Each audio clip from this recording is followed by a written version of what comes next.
বিষয়গুলো একটু খেয়াল করে দেখবেন। ক্লাস 1 থেকে শুরু করে ইন্টারমিডিয়েট সেকেন্ড ইয়ার পর্যন্ত মোটামুটি আমরা কিন্তু কম্পালসারি সাবজেক্ট হিসাবে ইংরেজি সাবজেক্টটা পাই, তাই না? আমরা কম্পালসারি সাবজেক্ট হিসেবে ইংরেজি সাবজেক্ট পাই। মোটামুটি ক্লাস 3 থেকে আমরা আমাদের দেখা যায় যে এই পার্টস অফ স্পিচ সম্পর্কে আমাদের ধারণা আসে। ক্লাস 4 এ গিয়ে দেখা যায় এগুলার ইলাবোরেশনগুলো আসে। ক্লাস 6 এ যাওয়ার পরে দেখা যায় এগুলার ব্যাপকভাবে ইলাবোরেশন আসে এখানে।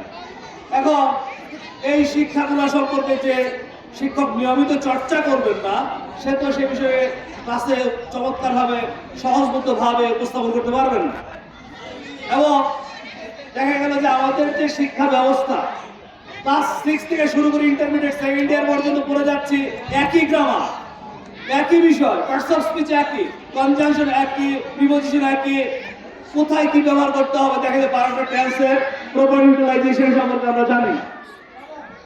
কোথায় কি ব্যবহার করতে হবে, how to make a complete sentence by using tense, এই টেন্স ব্যবহার করে যে কিভাবে একটা সেন্টেন্স তৈরি করতে হবে আমরা সেটা বুঝতে পারি না। কারণ কি?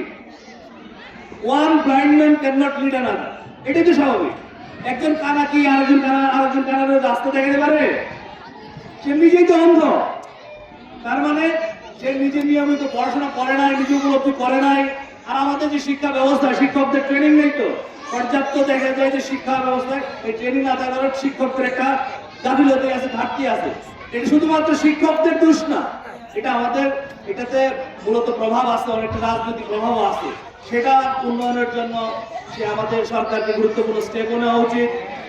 এক্ষেত্রে আমাদের অভিভাবকদের কতিপয় বিষয় আছে যে আমরা যেটা বললাম, একটা স্টুডেন্ট নিয়মিত ক্লাসে আসলো কিনা সে বিষয়ে একটা খবর নেন। সে নিয়মিত ক্লাসে আসার নাম করে সে ক্লাসে আসে না, সে বাইরে ঘোরাফেরা করে চলে যায়, নিয়মিত পরীক্ষায় অংশগ্রহণ করলো কিনা সে বিষয়ে আপনি জানলেন না। তার ক্লাসের পারফরমেন্স কি সেটা আপনি খবর নিলেন না। তার যে ত্রুটি থাকতে পারে, গ্যাপ থাকতে পারে, অনেক কিছু বুঝতে পারে না। ন্যারেশন পরে, টেক কোয়েশ্চেন পরে, ট্রান্সফরমেশন সেন্টেন্স পরে, কমপ্লিটিভ সেন্টেন্স পরে বুঝতে পারতেছে না। তাহলে সেক্ষেত্রে কেন বুঝতে পারলেন না, এটা ঘাটতিটা কোথায়?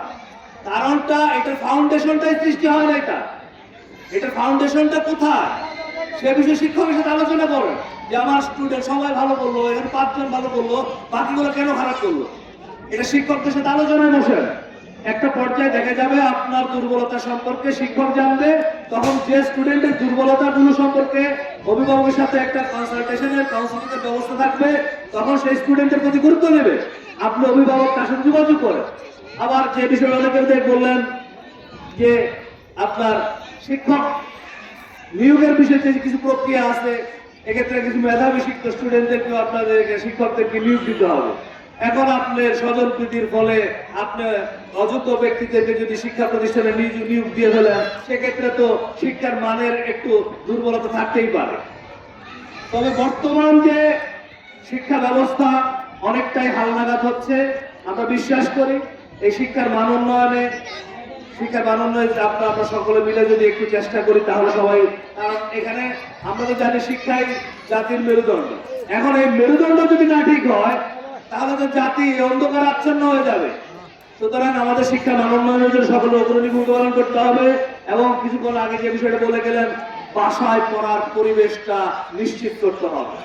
আপনি টিভি দেখতেছেন, আপনার স্টুডেন্ট কি আপনার ছেলে পড়বে? আপনি সাউন্ড করে পড়েন, আপনি কি করতেছেন? টিভি দেখতেছেন, মোবাইলে আপনি সাউন্ড দিয়ে আপনি নিজেই সিনেমা দেখেন, আমার স্টুডেন্ট ছেলেদেরকে বলেন পড়তে বসো। পড়তে বসবে? আপনি নিজেকে পরিবর্তন করতে হবে। তো আপনি নিজের মোবাইলের মধ্যে সিনেমা চালাই দিচ্ছেন, গান শুনতেছেন, স্টুডেন্টদের বলতেছে পড়তে বসো, তাহলে তো আপনার স্টুডেন্ট পড়তে পারবে না, আপনার ছাত্র ছেলে পড়তে বসবে না। বরঞ্চ আপনার কাছে চাইতে পারেন ফোনটা আমাকে দাও, আমি আরো তোমার সাথে সিনেমা দেখুন, তোমার সাথে গান শুনবো। সুতরাং আপনাকে নিজেকেও পরিবর্তন ঘটাতে হবে। এবং আপনার সে পড়তে বসলো কিনা তাকে সময় নির্ধারণ করে দেয় যে সন্ধ্যার পরে এতটা থেকে এতটা পর্যন্ত তোমাদের বাসায় পড়াশোনা করতে হবে। এ বিষয়ে আপনাকে সচেতন করে দিতে হবে। চাই সবাই একটু সচেতন হবে এবং আস্তে আস্তে কারিকুলাম উন্নয়নের দিকে ধাবিত হচ্ছে।